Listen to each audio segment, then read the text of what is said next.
সকল মানুষের সার্বিক কল্যাণে, দুর্নীতি ও বৈষম্য মুক্ত ইনসাফ ভিত্তিক সমাজ ও রাষ্ট্র গঠনে, সমাজ রাষ্ট্রে ইসলাম প্রতিষ্ঠার লক্ষ্যে ইসলামী সমাজের ধারাবাহিক কর্মসূচির অংশ হিসেবে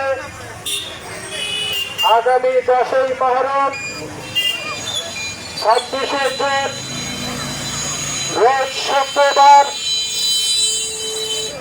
বার্ষিক ইসলামী মাহফিল সফল করার লক্ষ্যে দেশব্যাপী গণসংযোগ, পথসভা ও লিফলেট বিতরণ কর্মসূচি চলছে। দেশব্যাপী গণসংযোগ, পথসভা ও লিফলেট বিতরণের কর্মসূচি এই মুহূর্তে আমরা দিনাজপুর চৌরঙ্গি মোড়ে উপস্থিত হয়েছি। বিভিন্ন শ্রেণী পেশায় নিয়োজিত সচেতন ভাই ও বন্ধুগণ, আপনাদের সকলের দৃষ্টি আকর্ষণ করে বলছি, আমরা মানুষ, সমাজবদ্ধ জীব, মানুষের প্রয়োজনে, মানুষের কল্যাণে সমাজ এবং রাষ্ট্র, সমাজ রাষ্ট্র গঠন এবং পরিচালনার জন্য অন্যতম গুরুত্বপূর্ণ বিষয় হচ্ছে সংবিধান।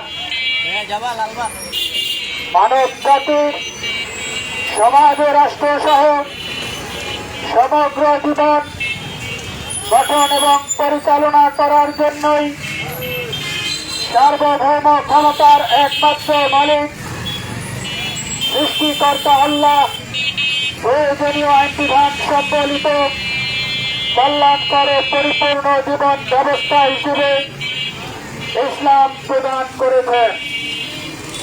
বন্ধুগণ, ইসলাম দিয়ে সমাজ চলবে, রাষ্ট্র চলবে, আদালত চলবে, অর্থনীতি, রাজনীতি সব কিছুই পরিচালিত হবে ইসলাম দিয়ে।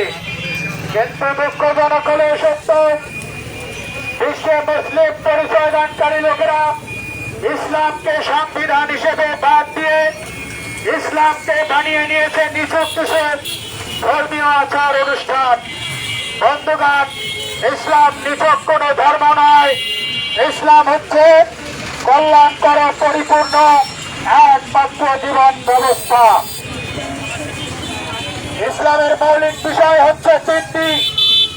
ইসলামের প্রথম মৌলিক বিষয় হচ্ছে মানুষের সমাজ রাষ্ট্র গঠন এবং পরিচালনা সহ জীবনের সকল ক্ষেত্রে সার্বভৌমত্ব, আইন বিধান ও নিরঙ্কুশ শাসন কর্তৃত্ব একমাত্র আল্লাহর, কোন মানুষের নয়। ইসলামের দ্বিতীয় মৌলিক বিষয় সমাজ রাষ্ট্র গঠন এবং পরিচালনা সহ জীবনের সকল ক্ষেত্রে দাসত্ব, আইনের আনুগত্য ও উপাসনা একমাত্র আল্লাহর, অন্য কারো নয়। ইসলামের তৃতীয় মৌলিক বিষয় সমাজ রাষ্ট্র গঠন এবং পরিচালনা সহ জীবনের সকল ক্ষেত্রে শর্তহীন অনুসরণ অনুকরণ একমাত্র হযরত মুহাম্মদ সাল্লাল্লাহু আলাইহি ওয়াসাল্লামের, অন্য কারো নয়। বন্ধুগণ, দুঃখজনক হলে সত্য, সমাজ রাষ্ট্র গঠন পরিচালনায় আল্লাহর দেওয়া ব্যবস্থা ইসলামকে বাদ দিয়ে গণতন্ত্র, সমাজতন্ত্র, রাজতন্ত্র নামক মানব রচিত ব্যবস্থা গ্রহণ করার মাধ্যমে, মেনে নেওয়ার মাধ্যমে জাতির মানুষ এই তিনটি মহাসত্য বিষয়ের সাথে কুফর এবং শিরকে লিপ্ত। বন্ধুগণ, ইসলামের বিপরীত মানব রচিত ব্যবস্থার প্রথম মৌলিক বিষয় হচ্ছে সমাজ রাষ্ট্র গঠন পরিচালনায় ক্ষমতার মালিক জনগণ, আইন বিধানদাতা এমপিগণ, আর কর্তৃত্বের মালিক হচ্ছে গণতান্ত্রিক সরকার। এই গণতন্ত্রের মাধ্যমে সমাজ রাষ্ট্রের ক্ষেত্রে আল্লাহর ক্ষমতা, আল্লাহর আইন বিধান, আল্লাহর শাসন কর্তৃত্ব অস্বীকার অমান্য করা হয়েছে। এটা হচ্ছে কুফরি। আর মানুষের ক্ষমতা, মানুষের আইন বিধান, মানুষের শাসন কর্তৃত্ব মেনে নেওয়া হয়েছে, এটা হচ্ছে শিরক, ক্ষমার অযোগ্য মহাপরাধ। এমনি ভাবে মানব রচিত ব্যবস্থার মাধ্যমে সমাজ রাষ্ট্রের ক্ষেত্রে মানুষের দাসত্ব, মানুষের তৈরি আইনের আনুগত্য, এর মাধ্যমে সমাজ রাষ্ট্রের ক্ষেত্রে আল্লাহর দাসত্ব, তার আইনের আনুগত্যের সাথে কুফরি করা হয়েছে, শিরক করা হয়েছে। এটাও ক্ষমার অযোগ্য মহাপরাধ। মানব রচিত ব্যবস্থার মাধ্যমে সমাজ রাষ্ট্রের ক্ষেত্রে মানব রচিত ব্যবস্থার ভিত্তিতে নেতৃত্ব দানকারী নেতা নেত্রীদের আনুগত্যের মাধ্যমে সমাজ রাষ্ট্রের ক্ষেত্রে আল্লাহ রাসূলের আনুগত্যের সাথে কুফর এবং শিরক করা হয়েছে। এটাও ক্ষমার অযোগ্য মহাপরাধ।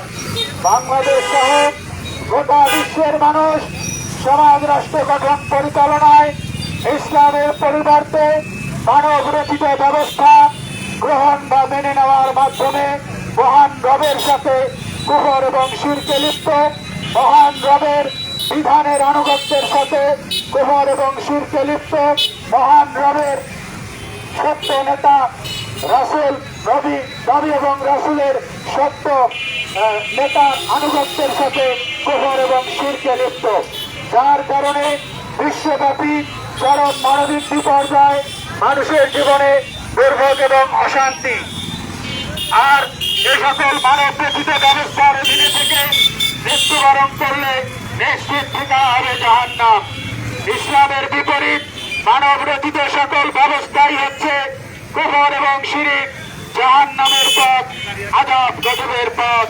বন্ধুগণ, পরকালে জাহান্নাম থেকে বাঁচতে হলে, দুনিয়ায় শান্তি এবং কল্যাণ পেতে হলে সমাজ রাষ্ট্র গঠন পরিচালনায় গণতন্ত্র, সমাজতন্ত্র, রাজতন্ত্র সহ মানব রচিত সকল ব্যবস্থা ত্যাগ করতে হবে। আল্লাহর দেওয়া ব্যবস্থা ইসলাম গ্রহণ করে ঈমান আনতে হবে এবং আল্লাহর নির্দেশিত পন্থায় সমাজ ও রাষ্ট্রে ইসলাম প্রতিষ্ঠার চূড়ান্ত চেষ্টা চালিয়ে যেতে হবে। বন্ধুগণ, সমাজ রাষ্ট্রে ইসলাম প্রতিষ্ঠিত হলেই সকল মানুষের মৌলিক অধিকার আদায় ও সংরক্ষণ হবে। ইসলাম প্রতিষ্ঠিত হলেই দুর্নীতি ও বৈষম্য মুক্ত ইনসাফ ভিত্তিক সমাজ ও রাষ্ট্র গঠন হবে। আর যারা ইসলাম গ্রহণ করে ইসলাম প্রতিষ্ঠার চূড়ান্ত চেষ্টা চালিয়ে যাবে, তারা আল্লাহ রাব্বুল আলামিনের কাছে ঈমানদার সৎ কর্মশীল হিসেবে সাব্যস্ত হবেন। তাদেরকে আল্লাহ রাব্বুল আলামিন দুনিয়ায় শান্তি কল্যাণ দান করবেন এবং পরকালে জাহান্নামের আগুন থেকে রক্ষা করে চির সুখের স্থান জান্নাতে প্রবেশ করাবেন। বন্ধুগণ, সমাজ রাষ্ট্র গঠন পরিচালনায় মানব রচিত সকল ব্যবস্থা অতি তাড়াতাড়ি কাল বিলম্ব না করে ত্যাগ করার এবং আল্লাহর দেওয়া ব্যবস্থা ইসলাম গ্রহণ করার জন্য আমরা ইসলামী সমাজের পক্ষ থেকে দেশবাসী, বিশ্ববাসী সকলের প্রতি উদারত আহ্বান জানাচ্ছি এবং সমাজ রাষ্ট্র ইসলাম প্রতিষ্ঠার লক্ষ্যে ইসলামী সমাজে সামিল হয়ে মানবিক এবং নৈতিক দায়িত্ব পালনের উদারত আহ্বান জানাচ্ছি। এই আন্দোলনের অংশ হিসেবে আগামী 10ই মুহররম ইসলামী সমাজের বার্ষিক সম্মেলন, উক্ত সম্মেলনে সামিল হয়ে সমাজ রাষ্ট্র ইসলাম প্রতিষ্ঠায় মানবিক ও নৈতিক দায়িত্ব পালন করুন। আল্লাহ রাব্বুল আলামিন সকলকে সকল প্রকার শিরকি এবং কুফরি মতবাদ, জাহান্নামের পথ, মানব রচিত ব্যবস্থা ত্যাগ করে আল্লাহর দেওয়া ব্যবস্থা ইসলাম গ্রহণ করার এবং ইসলাম প্রতিষ্ঠায় যার যার অবস্থান থেকে দায়িত্ব পালন করার তৌফিক দান করুন। আমিন। ওয়া মা আলাইনা ইল্লাল বালাগ। আসসালামু আলাইকুম ওয়া রাহমাতুল্লাহ।